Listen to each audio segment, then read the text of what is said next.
அனைவருக்கும் வணக்கம். தெய்வீக பலன்கள் சேனல் சார்பாக தங்களை அன்புடன் வரவேற்கிறோம். இன்று நம் காணொளியில் காண விரும்புவது சனியின் தாக்கத்திற்கான பரிகார சிறப்புகளை பற்றி இந்த காணொளியில் விரிவாக பார்க்கலாம். வாருங்கள் காணொளிக்கு செல்லலாம். மறக்காமல் ஒரு சப்ஸ்கிரைப் செய்யவும். சனிக்கிழமை தோறும் இறைவன் கோவில் சென்று தொழ வேண்டும். அதாவது சனி பகவானை தொழ வேண்டும் மற்றும் இறைவனையும் வணங்க வேண்டும். நவகிரகங்களை 3 அல்லது 9 முறை சுற்றி சனியை வணங்க வேண்டும். சனிக்கு சனிக்கிழமை எள்விளக்கு ஏற்ற வேண்டும். கருப்பு நிற ஆடை அணிவிக்கலாம். மாலை நேரத்திற்கு அனுமனுக்கு நெய் தீபமும் ஏற்றலாம். ஏழைகளுக்கும் ஊனமுற்றோர்களுக்கும் உணவு உடை தர வேண்டும். ஏழை எளிய மக்களுக்கு அவருக்கு முடிந்த அளவு இருப்பிடத்தையும் தேடி தரலாம்.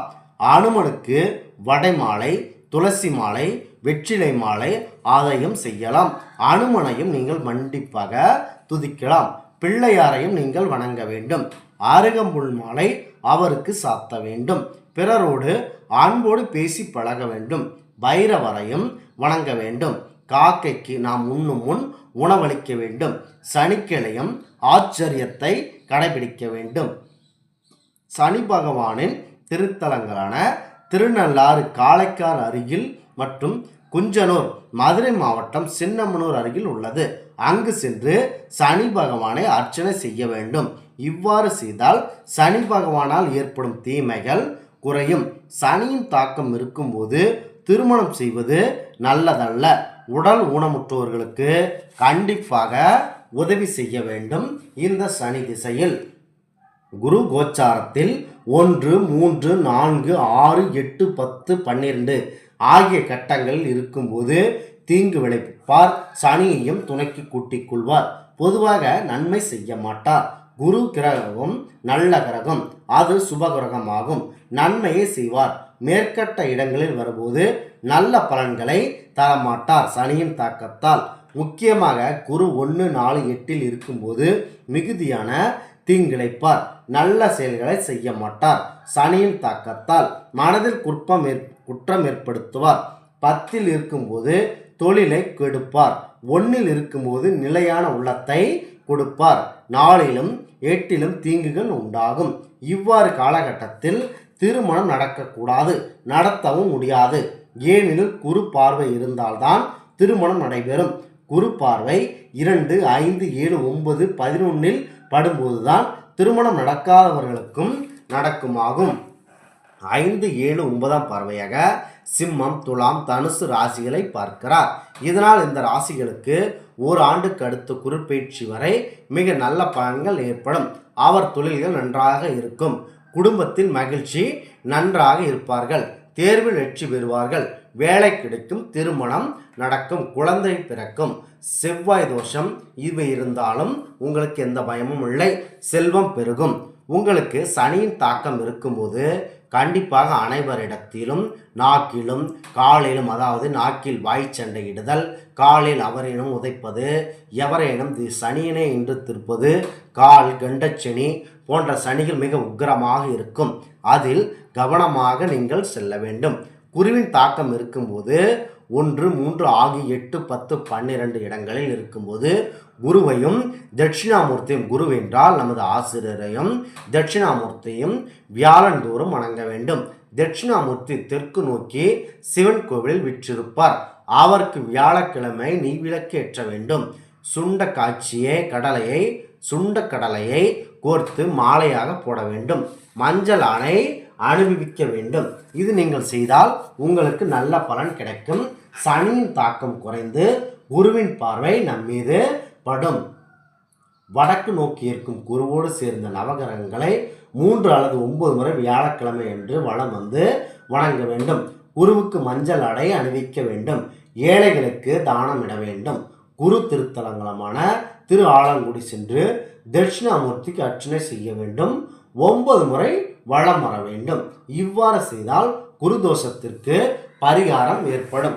சனியின் தாக்கம் ஒருவரை எந்த நிலைக்கு வேண்டுமானாலும் மாற்றலாம். சனி கொடுத்தால் எவர் தடுப்பார் என்பது ஒரு சிறந்தவையாக பார்க்கப்படுகிறது. சனி 30 ஆண்டுகளுக்கு ஒரு முறை ஒருவருக்கு 7.5 சனி ஏற்படுத்துவார். இது 7.5 வருடம் இருக்கும். ஒருவர் 30 வயதுக்குள் வரும் முதல் சுற்று 7.5 சனி என்பது இது மங்கு சனியாகும். இந்த மங்கு சனியின் போது பொதுவாக மிகுந்த துன்பங்களை தருவார். உடல் நலம் கெடும், விபத்துக்கள் நேரிடும், கல்வியில் கலக்கம் ஏற்படும், வேலை கிடைக்காது, செலவு அதிகம் வரும், வரவு கண்டிப்பாக குறையும், சுற்றியுள்ள உறவுகளை விட்டு பிரிப்பார், தண்டனை கிடைக்க கூட வாய்ப்புண்டு, துர்ப்பலன்கள் அதிகமாக ஏற்படும். ஒருவர் 30 வயதுக்கு மேல் 60 வயதுக்குள் வரும் 7.5 சனி 2வது சுற்று இது பொங்கு சனி எனப்படும். இந்த காலத்தில் துயரங்களும் தடங்களும் வந்தாலும் நல்ல பயன்களும் ஏற்படும். வேலை கிடைக்கும், பதவி உயர்வு கிடைக்கும், வேலை மற்றும் இடமாற்றம் ஏற்படும், வீடு கட்டு யோகம் சிலருக்கு ஏற்படும். ஆனாலும் சோதனைகள் வந்து கொண்டுதான் இருக்கும். குடும்பத்தில் இருந்து வேலை நிமித்தம் பிரியா நேரலாம், வெளிநாட்டுக்கு செல்ல வாய்ப்பும் கிடைக்கும். ஒருவரின் 60 வயதுக்கு மேல் 90 வயதுக்குள் வரும் சனி இது 3வது சுற்று ஆகும். இது மரணச்சனி என்று கூறுவார்கள்.